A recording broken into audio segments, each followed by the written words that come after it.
23 fevral 1918-ci il Qızıl Ordunun yaradıldığı gün. Rus imperiyasının Birinci Dünya müharibəsindəki məğlubiyyəti və ardından daxilində baş verən çevriliş bolşeviklərə hakimiyyətin qapılarını açdı.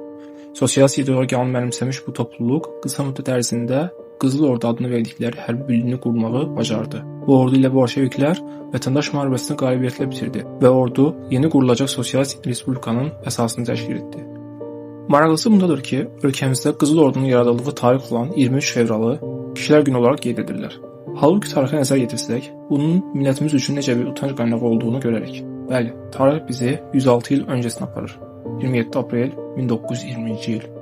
Qafqazın üzərinə qara bir kölgə çökürdü. Şimaldan gələn 11-ci Qızıl Ordu Bakıya doğru irəliləyirdi.